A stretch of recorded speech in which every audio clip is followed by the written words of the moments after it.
अस्सलाम वालेकुम, कैसे हैं आप लोग? उम्मीद करता हूँ ठीक ठाक होंगे। तो वेलकम करता हूँ sir money learning forum YouTube channel के अंदर। आज बेसिकली हम जो है स्टार्ट करने वाले हैं। इट्स ऑल अबाउट, हमने अभी तक जो है अपने दो सब्जेक्ट्स की जो है मैंने वीडियो क्रिएट की है। इट्स ऑल अबाउट, एक तो मैट्रिक की बेसिकली हम जो है प्रैक्टिकल सेंटर की जो है कॉम्प्रिहेंसिव एग्जामिनर 25 के जो है एमसीक्यूज कंप्यूटर के देख लिए थे, और साथ में हमने जो है 9 के बेसिकली जो है इंग्लिश के रिलेटेड जो है हमने कंप्लीट डिस्कशंस करी थी। बट आज जो है बेसिकली हम प्रैक्टिकल सेंटर कॉम्प्रिहेंसिव पेपर्स का कंप्यूटर कर रहे हैं 9 क्लास का। ठीक है, इसको प्रॉपर्ली देख लेना।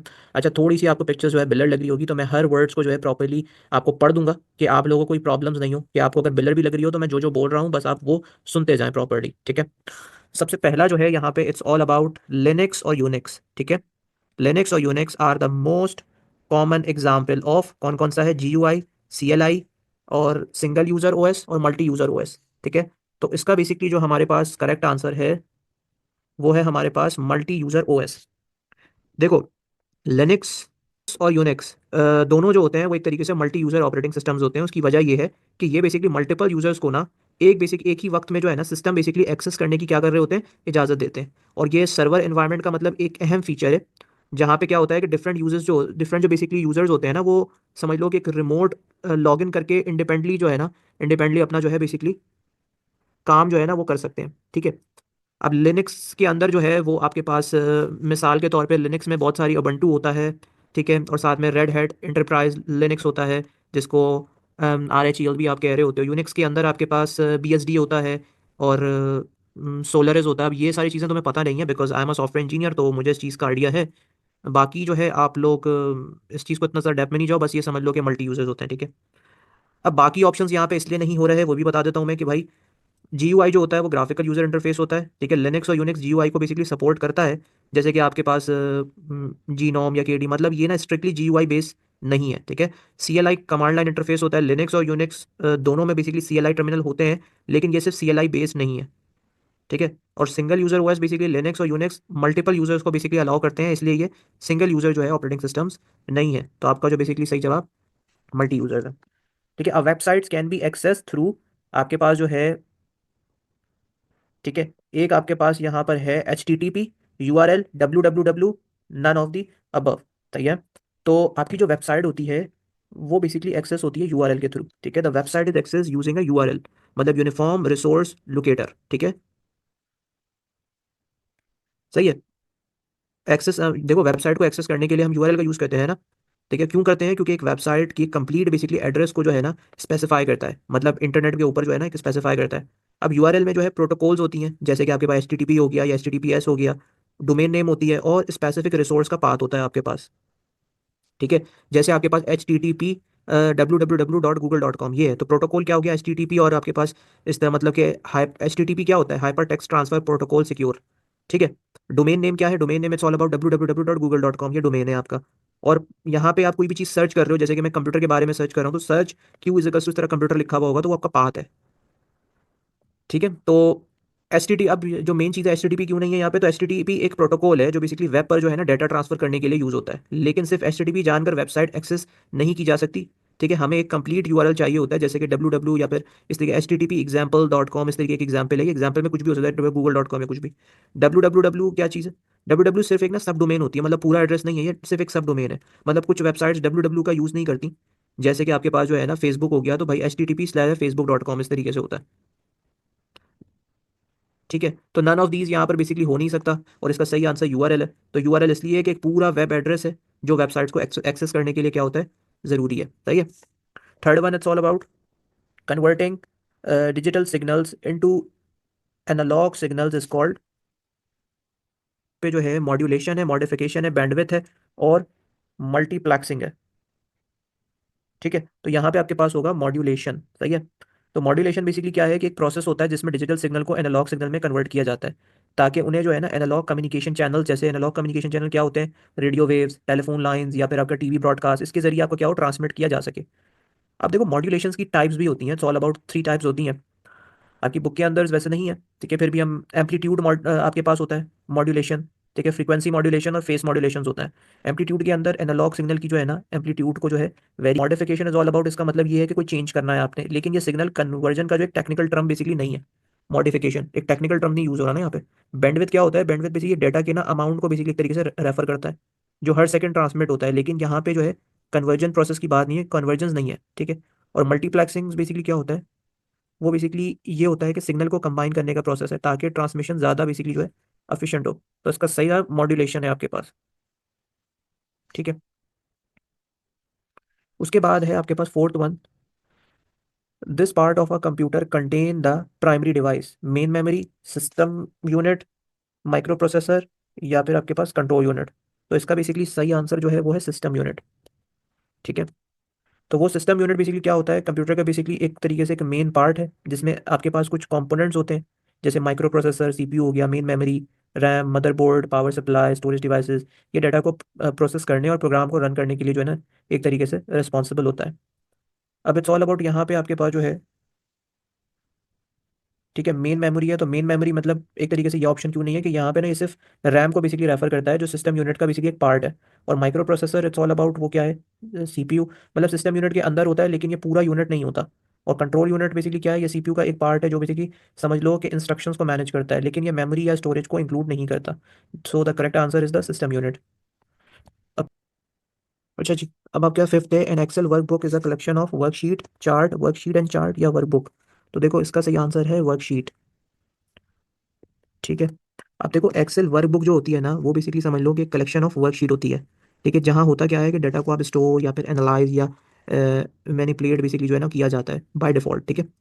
तो एक बेसिकली एक्सेल वर्क बुक जो होती है ना, वर्क बुक में कम से कम एक बेसिकली एक वर्कशीट होती है, लेकिन यूजर जो है ना मल्टीपल वर्कशीट्स भी जो है वो ऐड कर सकता है उसमें, ठीक है। तो ये वहाँ पे वर्कशीट्स है। अब बाकी ऑप्शंस तुम लोग सोच रहे हो कि क्यों नहीं है, चार्ट क्या है। चार्ट बेसिकली जो होता है ना, चार्ट डाटा की जो है ना ग्राफिकल रिप्रेजेंटेशंस होती हैं, लेकिन वर्क बुक का बेसिकली मेन कंपोनेंट वर्कशीट्स होती है, तो इस वजह से चार्ट नहीं है। वर्कशीट एंड चार्ट मतलब एक वर्क बुक में जो है चार्ट हो सकता है लेकिन उसका मेन कंपोनेंट वर्कशीट होता है, ठीक है। और वर्क बुक क्या है कि एक वर्क बुक दूसरी वर्क बुक को कंटेन नहीं कर सकती, ये मतलब वर्ड मल्टीपल वर्कशीट बेसिकली जो है वो कंटेन करती है, इसलिए करेक्ट आंसर इज वर्कशीट्स। सही है,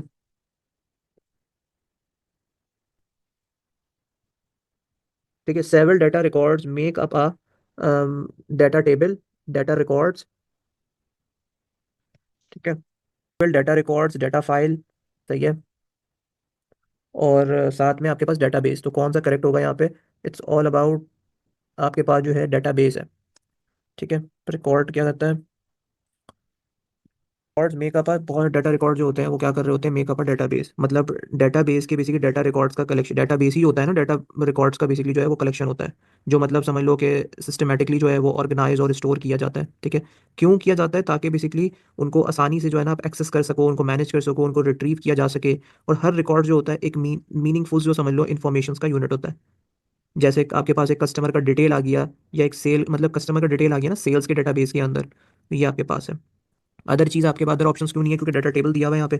डाटा टेबल एक स्ट्रक्चर कलेक्शन होती हैं, ठीक है, मतलब डाटा की एक स्ट्रक्चर कलेक्शन होती है जो डाटा बेस में होती है, लेकिन ये पूरा डाटा बेस नहीं होता। और डाटा रिकॉर्ड एक सिंगल मतलब एंटिटी रॉ होती है, मतलब एक डाटा रिकॉर्ड कर रहा है आपके पास टेबल के अंदर, लेकिन कई रिकॉर्ड्स मिलके एक डाटाबेस बेसिकली जो है बनते हैं, तो ये नहीं है। डाटा फाइल क्या होता है, data file just is all about कि एक डाटा फाइल होती है जो आपके डाटा को स्टोर करने के लिए जो है वो यूज़ होती है, लेकिन ये डाटाबेस की तरह जो है ना डाटा को ऑर्गेनाइज नहीं करती, that's why the answer is database. अब यहाँ पे आपके पास है the tag is use to automatically, ठीक है, automatically add line space before and after the containing text. तो यहाँ पे आपके पास है पी है, बी आर है, एच आर है, और आपके पास पी आर ई है। तो यहाँ पे जो आंसर होगा ना इट्स ऑल अबाउट, इसका बेसिकली जो आंसर होगा वो होगा पी, ठीक है।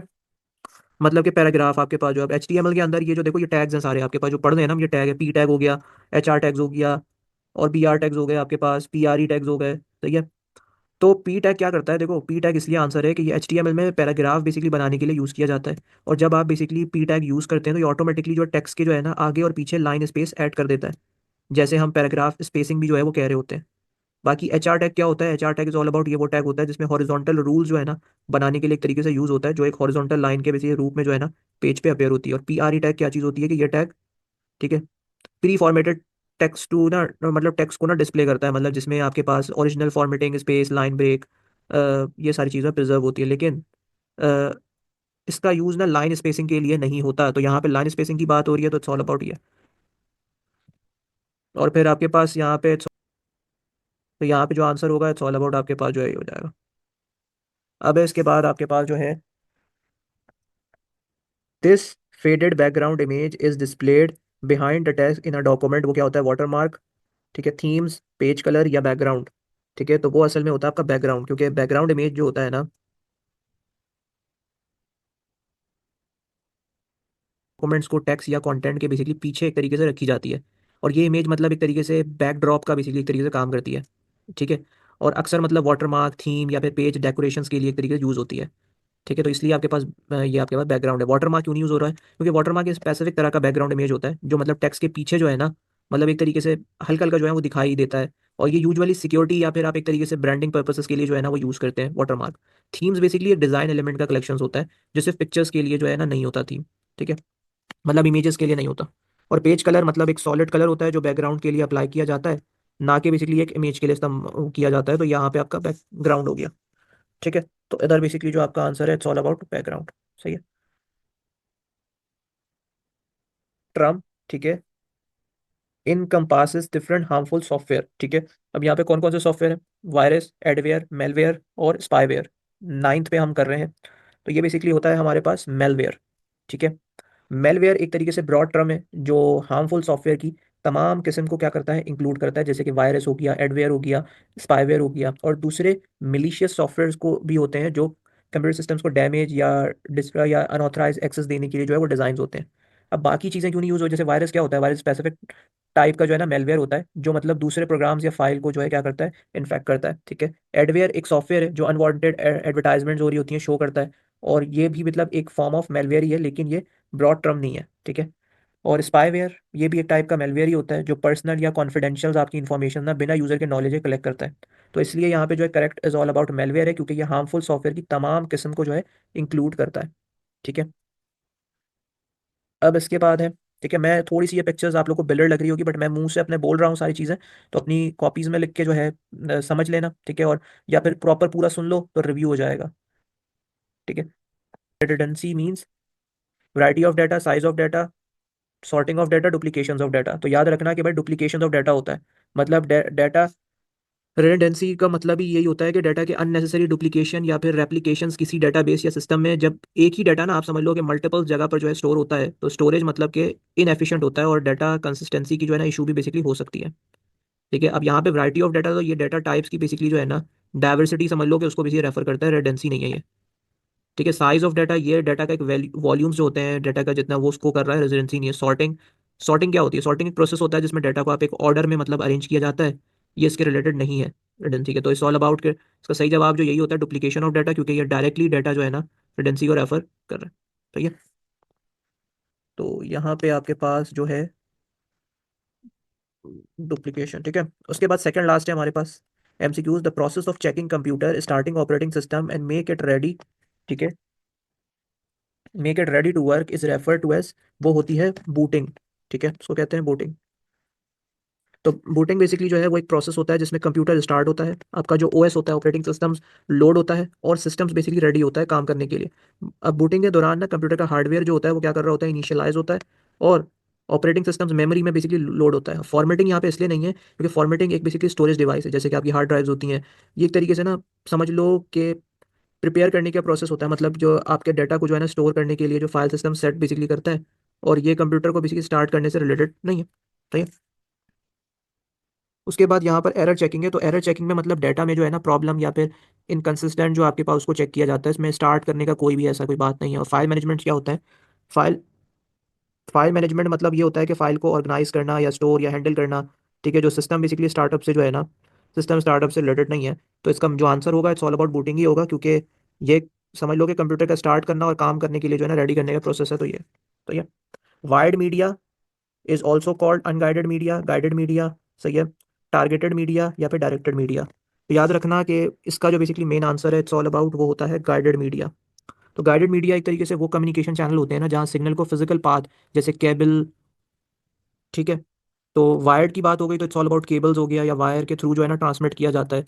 अब इसके अंदर आपके पास कौन कौन सी केबल्स होती हैं आपके पास, ये आपने पढ़ा होगा, कॉक्सियल केबल्स। ठीक है, और फिर आपके पास फाइबर ऑप्टिक्स।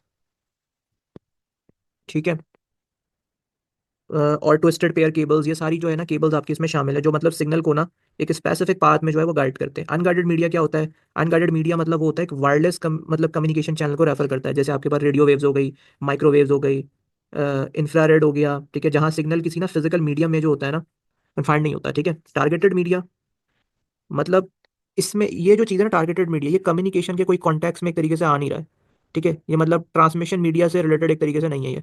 और डायरेक्टेड मीडिया, ये भी टर्म जो है कोई मतलब के कॉन्टेक्स्ट में कॉमनली यूज नहीं होता, तो इसलिए it's all about the correct answer is guided media, क्योंकि ये वायर्ड कम्युनिकेशन चैनल को रेफर कर रहा होता है, ठीक है।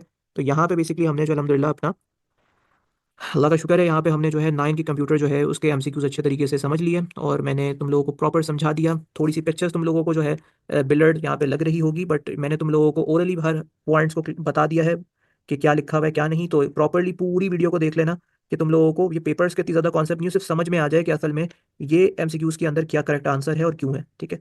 तो आई होप कि यहाँ तक लेक्चर आपको जो है एमसीक्यूज समझ में आ गए होंगे नाइन्थ कंप्यूटर प्रैक्टिकल सेंटर के। इंशाल्लाह नेक्स्ट क्लास में और नेक्स्ट लेक्चर में हाजिर होंगे। अल्लाह हाफिज़।